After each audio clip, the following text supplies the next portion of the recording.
Yeah. So we have these economies of scale. That's the opposite of economies of scale. For these economies of scale, it means your cost, instead of it to be reducing due to your expansion, it is increasing. That's what we call diseconomies of scale. So we have internal diseconomies of scale, external diseconomies of scale. So we start with internal diseconomies of scale. For internal diseconomies of scale, I go, these are forces within a firm that cause average cost of firm to increase despite expansion. So you have taken the decision in your firm, but this decision you have taken has led to an increase in your average cost. That is what we mean by internal diseconomies of scale. So what are the causes of internal diseconomies of scale? One, poor decision making. This is within your company. You are making poor decision. This will happen when the firm is bigger. When the firm becomes bigger, the line of authority, the line of control, the channel of the chain of command and the span of control would become bigger. Yeah. So this might stop information by getting to who it has to get to at any point in time. What I'm saying is you wouldn't know who to report to. I don't know who to report to because now we have a lot of managers. That is what expansion will bring about. So if, as a result of your expansion, you are unable to take decisions, or you are unable to clear authority to say, oh, this is the person I have to talk to, this is the person I have to report to, that is diseconomies of scale. Get the point? There's expansion. Now that you have expanded your business, a lot of managers are involved. Yes. We don't know who is who. We don't know who to report to. Yes. Because there are a lot of managers. That is diseconomies of scale. The second one, fall in staff morale. Due to increased specialization, worker might become bored, repeating the same tasks as a result of productivity, productivity will fall. I told you about expansion in the last class. I said, with expansion, you can start using division of labor or specialization. Expansion brings about specialization. So now that you have a big firm, you can easily give each task to be performed by different people. Yes or no? But when this is happening, that worker becomes, as a result, that worker becomes bored, tired, because he's repeating the same job. Yes. That is diseconomies of scale. Because when he's bored or tired about doing the job, his productivity will fall. Yes. But instead of it to increase, it will fall. Yeah. That is diseconomies of scale. Yeah. Do you get it? Yeah. The third one, communication problem. As firm grows in size, there might be break in communication system due to different layers. So, because you are bigger now, before now, this is just a small office. I can easily speak to you, I can easily speak to her. But now, it is big. Your office is far away from where I am. So, there's communication gap between us, and that could become a problem.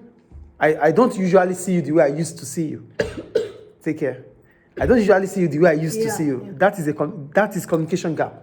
It could bring about low productivity. And when there's low productivity, instead of high productivity, it is diseconomies of scale.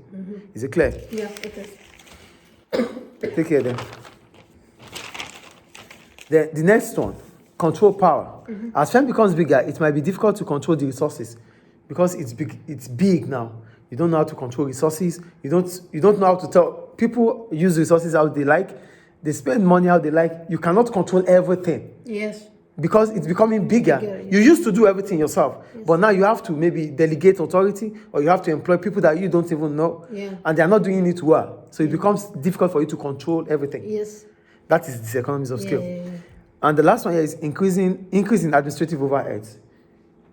As soon as the company becomes bigger, the office, number of workers, number of people in the office will be more than people that are even doing the operations. What I'm saying is, like just schools, you might have like few numbers of teachers and have a lot of managers in admin. Yes. So this is diseconomies of scale. Yes. Those that are doing the operations are the teachers, but teachers are now. Those in the office are more than the teachers. Yes. That is diseconomies of scale. Yes, it is. Yeah. Is it clear? Yeah. So that is internal diseconomies of scale. Okay. Now we go to external. For external diseconomies of scale, here we're talking about things that happen from outside the firm, that is from the industry. So what are the external? Like I said, these are forces outside a firm that cause the average cost of production for firms to increase outside it. So one of them is shortage of factors of production. As much as schools are coming into the country, these teachers are scarce, yes or no? Yes. There's scarcity of teachers. Why? Because the industry is becoming bigger. A lot of schools are setting in. So less numbers of teachers. The demand for teachers are increasing.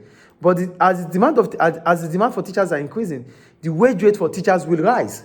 So firms who want teachers, or schools who want teachers, will have to pay more.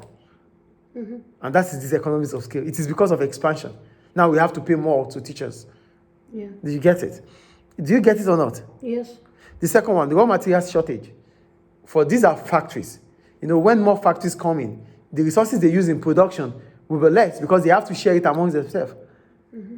We have 3 factories before. Okay. The resources are enough. But when we have more 7 factories joining, they become 10 in the industry. The raw materials might not be enough. Yes. Raw materials shortage. Of the price of raw materials increases. That is diseconomies of scale, external. Is it clear? Yeah. Infrastructural problems. As an industry expands, the demand for public transport, communication might increase, leading to additional cost. Now that I'm going to be using school because you are closer to school. Now that there are a lot of schools, people complain about traffic. Yes or no? They want new road. They want communication. All these things are additional cost for schools. Yes. Schools have to maybe provide for security. So these are additional costs, which is as a result of expansion of the industry. Before now, it was not like this. But now, schools have school buses. They have to provide communication. They have to provide security. All these things are additional costs for schools. Yes. And this is because the educational industry is expanding. That is diseconomies of scale. Is it clear? Yes. So the last thing we need to talk about in economies of scale is the return to scale. So we have 3 returns to scale. We have increasing returns to scale, decreasing returns to scale, constant returns to scale. So what are the difference between them? Increasing returns to scale means that the inputs, the factors of production that you are using to produce doubles, and at the same time, the output that you are producing more than double. You double your inputs, and the output is more than double. I don't get it. Yeah. Inputs are the factors of production: land, labor, capital, enterprise. Yeah. You double it. You times it by 2. Yes. As a result, what you are producing is more than double the 2. Okay. That is what we call increasing return to scale. Yeah. So do you get it now? Yes. It is double. Your input is double, and the output is more than double. Okay. So that is what we call increasing returns to scale. That will make your long-run average cost curve to slope downwards. That means your average cost is reducing. So the cost will Reduce. Yeah. Okay. You double your input, and your output is more than double the input. What you spend on input is less than what you spend on output, or is less than what is coming out from your output. Okay. That is increasing returns to scale. Yeah. Then we have decreasing returns to scale. This is when you double your input and the output is less than double the input. Less than double. That means there's upward slope in your long-run average cost. Upward.